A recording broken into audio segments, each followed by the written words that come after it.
નમસ્કાર મિત્રો, શિક્ષણ જગતની અને ખાસ કરીને ટાટ ઉમેદવારો માટે આજના સૌથી મોટા અને ખુશીના સમાચાર.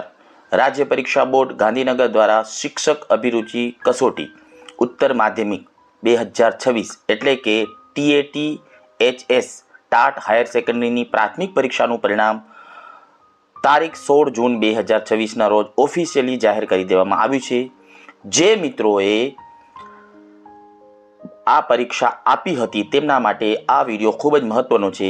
આ વિડીયોમાં આપણે જોઈશું કે કેટલા ઉમેદવારો ક્વોલિફાય થયા છે, કટ ઓફ શું રહ્યો છે, OMR રીચેકિંગ કરાવવું હોય તો શું પ્રોસેસ છે, અને સૌથી મહત્વનું મુખ્ય પરીક્ષા એટલે કે મેન્સ ક્યારે યોજાશે.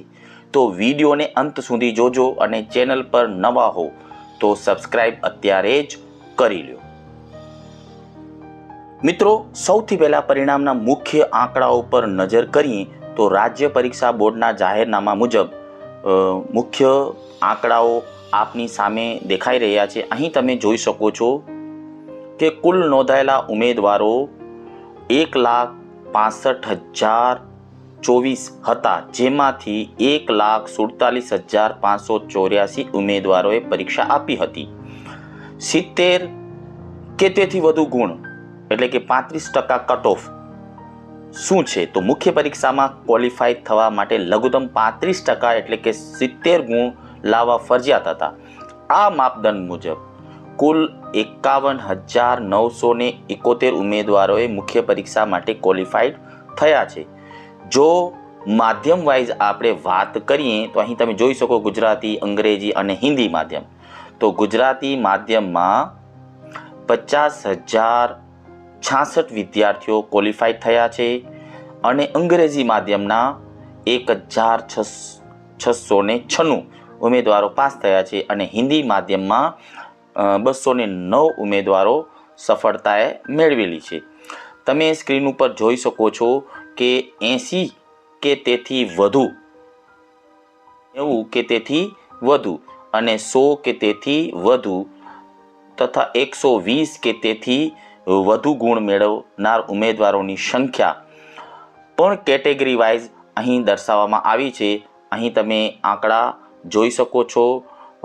વિડીયોને પોઝ કરી અને આ આંકડા પણ તમે જોઈ શકો છો. તો જે વિદ્યાર્થી મિત્રો પાસ થયા છે તે મિત્રોને ખૂબ ખૂબ ખૂબ અભિનંદન. હવે વાત કરીએ એવા ઉમેદવારોની કે જેમને પોતાના ગુણ બાબતે કોઈ શંકા હોય અથવા ઓરિજિનલ ગુણ ચકાસણી કરાવી હોય તો એ ઉમેદવારો ખાસ ધ્યાન આપશે. અહીં તમે જોઈ શકો છો કે જો કોઈ ઉમેદવાર પોતાની OMR સીટની પુનઃ ચકાસણી કરવા માંગે છે, અહીં તમે જોઈ શકો છો, તો OMR સીટની પુનઃ ચકાસણી કરાવવા ઈચ્છતા હો તો તેઓ તારીખ 18/6/2026 થી તારીખ 30/6/2026 સુધીમાં સરકારી કામકાજના દિવસો દરમિયાન સવારે 11થી કરી અને બપોરે 5 વાગ્યા સુધી રૂબરૂ જઈને અરજી કરી શકશે. ક્યાં જવાનું થશે એવો પણ પ્રશ્ન તમને થાય તો અહીં તમે જોઈ શકો છો કે રાજ્ય પરીક્ષા બોર્ડ સેક્ટર 21 ગાંધીનગર ખાતે રૂબરૂ જવાનું રહેશે. ઘણા મિત્રોને ફી અંગે પણ પ્રશ્ન થતો હોય કે ફી કેટલી એની હશે રીચેકિંગની, તો અહીં અરજી ફી પણ તમે જોઈ શકો છો. પુનઃ ચકાસણી માટે ઉમેદવારોએ રૂબરૂ ₹100 રોકડા ફી ચૂકવવાની રહેશે. સાથે નિયત નમૂનાનું અરજીપત્રક અને OMRની નકલ પણ ત્યાં આપવાની રહેશે. ખાસ નોંધવાની બાબત એ છે કે 30 જૂન 2026 પછી આવેલી કોઈ પણ અરજી સ્વીકારવામાં આવશે નહીં. હવે સૌથી મોટો સવાલ કે મુખ્ય પરીક્ષા ક્યારે લેવાશે. અહીં આપ સ્ક્રીન પર જોઈ શકો છો. તો જાહેરનામામાં તેની સ્પષ્ટતા કરવામાં આવી છે કે ગુજરાતી માધ્યમની મુખ્ય પરીક્ષા, એની મુખ્ય પરીક્ષા તમે અહીં સ્ક્રીન ઉપર જોઈ શકો છો. ગુજરાતી માધ્યમની મુખ્ય પરીક્ષા 19 જુલાઈ 2026ના રોજ યોજવામાં આવનાર છે. અંગ્રેજી અને હિન્દી માધ્યમની મુખ્ય પરીક્ષા અહીં તમે જોઈ શકો છો આ બંને માધ્યમોની પરીક્ષાનું આયોજન ઓગસ્ટ માસમાં કરવામાં આવશે, જેની તારીખ બોર્ડ પછીથી જાહેર કરશે. કોણ ફોર્મ ભરી શકશે એવો પણ પ્રશ્ન તમને થાય તો યાદ રાખજો મિત્રો, જે ઉમેદવારોએ પ્રિલિમિનરી પરીક્ષામાં ક્વોલિફાઈડ થયા એટલે કે જેણે 70 કે તેથી વધુ ગુણ મેળવ્યા છે તેમણે મુખ્ય પરીક્ષા માટે અલગથી કોઈ ફોર્મ ભરવાનું કે કોઈ ફી ચૂકવવાની રહેતી નથી. પરીક્ષાના હોલ ટિકિટ એટલે કે પ્રવેશપત્ર અને પરીક્ષા કેન્દ્રની વિગતો માટે તમારે સતત www.sebexam.org એટલે કે www.sebexam.org પર જોતા રહેવાનું રહેશે. એ ખાસ તમે નોંધ કરશો.